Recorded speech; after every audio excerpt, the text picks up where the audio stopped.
Welcome to the Nailschool and Beauty Academy. I'm Leanne, and today we're going to look at how to clean and maintenance a spray tan machine. Now, when looking at a spray tan machine, the actual machine itself, this is the HVLP STS20 model. There. There's not much real maintenance to do with this except for the filter, which is this little sponge in the top here.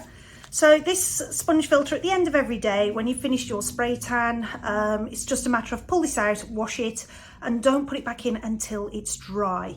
Now I've got gloves on doing this because I don't want tanned hands. And then once that's completely dry, you can pop that back in there. So that's the maintenance of the actual machine itself.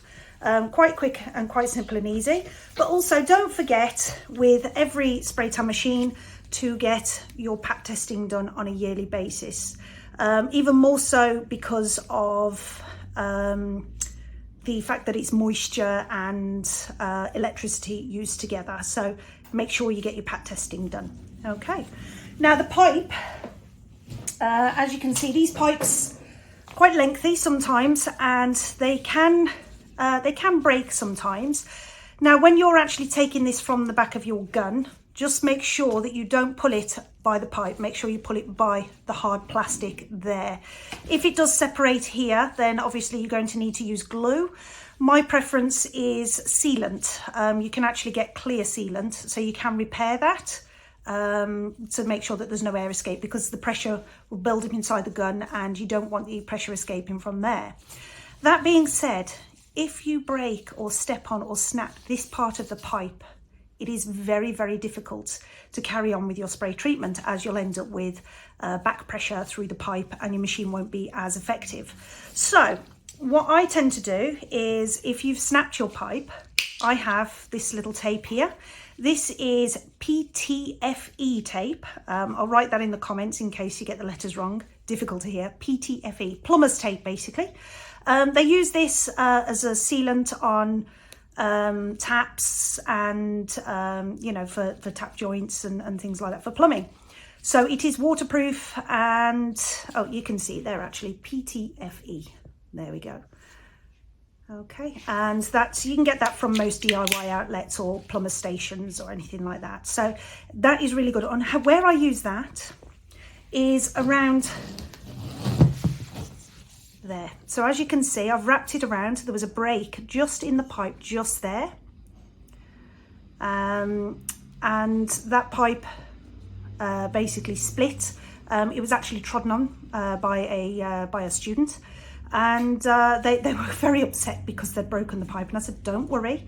So we just wrapped the tape around, and as you can see, it does wear out every so often, so it's always handy to keep some of this tape in stock, so that you can continue doing your spray tan machine. So that is a good, quick and easy fix for your spray tan machine if it's broken in any way whilst tanning.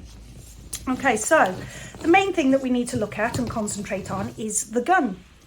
Now this is the gun that we're going to look at today for cleaning and maintenance. There are other different shapes, sizes of guns on the market, so all depending on yours. Now all the designs are different, but the general working components are exactly the same.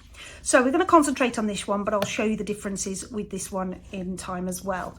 So this one, first of all, we have the main area where your spray tan goes in. Now when you've finished with your spray tan at the end of each day, you must rinse this out, fill it with warm water and spray warm water through your gun. The reason being is your spray tan will clog inside this part here and your gun could stop working. So it is important that you spray warm water through it at the end of each day. I tend to do it as I pack down a tent, because I'll spray the tent and while the tent is dry, and wipe it down, and while the tent is drying, I'll then pack all of this away. And that way it's the gun clean and the walls of your tent clean as well. Now this is also maintenanceable. So as you can see, there is a seal inside here. As you can see, this gun is very well used. This seal, if you over tighten your pot and you screw it on too tight, this seal can go.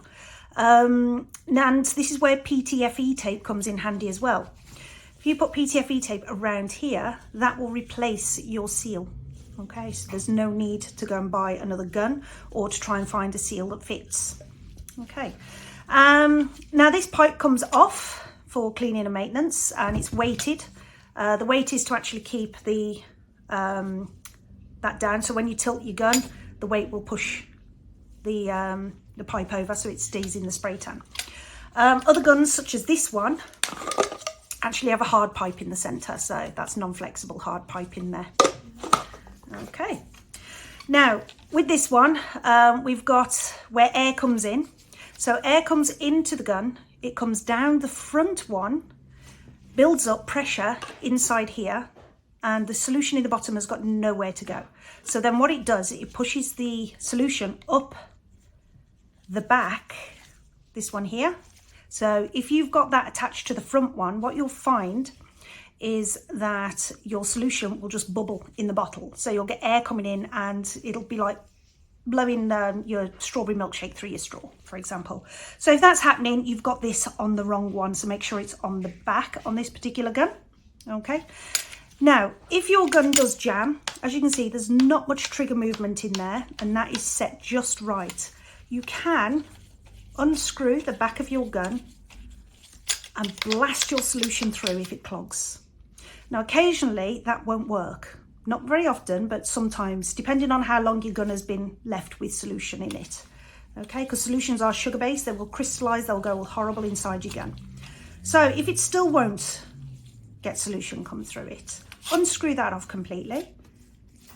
Take care of your spring, because without that, the trigger won't return. Pull your trigger back and remove the needle very carefully. Now, it might need a little bit of excessive force, but be careful that you do not dent the very tip. If you dent the tip of this needle, that's what's coming through the front of the spray tan. It can send your spray tan in the wrong direction, so be careful of that. Now, this needle can be cleaned with isopropyl, but make sure that you rinse it thoroughly. Don't leave any product residues on this gun, on this when it goes back in, particularly on the front part, because that's where the spray tan is going to touch, and it could change the colour of your spray tan.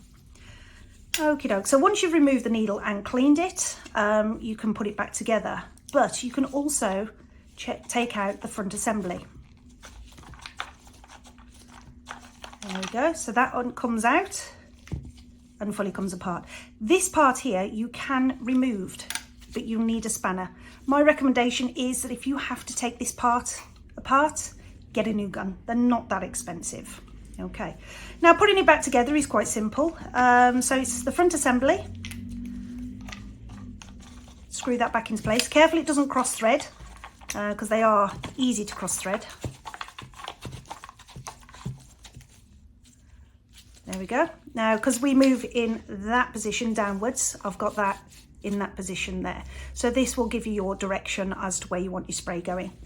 So once that's done, the needle is cleaned, placing it back in, being very careful just there to make sure it goes through the hole. Don't use excessive force until you know that it's through there, and then gently push through. Don't forget your spring. Without your spring, your trigger will not return. Okay, and pop that screw back in there. Now just be careful again that you don't cross thread that. If you cross thread it and damage the thread, you won't be able to set your flow, because this is your fluid knob, as it's called. So tighten that completely fully. There we go, so the trigger doesn't move. And a good starting point for a set gun is 1, 2 and a bit. There we go, that's a good place to start, and then you can adjust accordingly depending on how much tan you want coming from your gun. So don't forget, the pipe goes on the back. All of this is removable. You can fully take it apart, and also troubleshooting. Don't forget, if your spray tan's bubbling here, it means you've got it on the wrong part. It even specifies that on the label on the side. So that's just a little bit of gun maintenance for you. I hope you've enjoyed this video, and yeah, let me know what you think in the comments, and if you need any other suggestions, help or advice, just shoot us an email. We're always happy to help. I'll see you next time.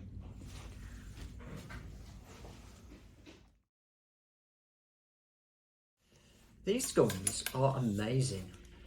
Look how strong they are. Oh, sorry.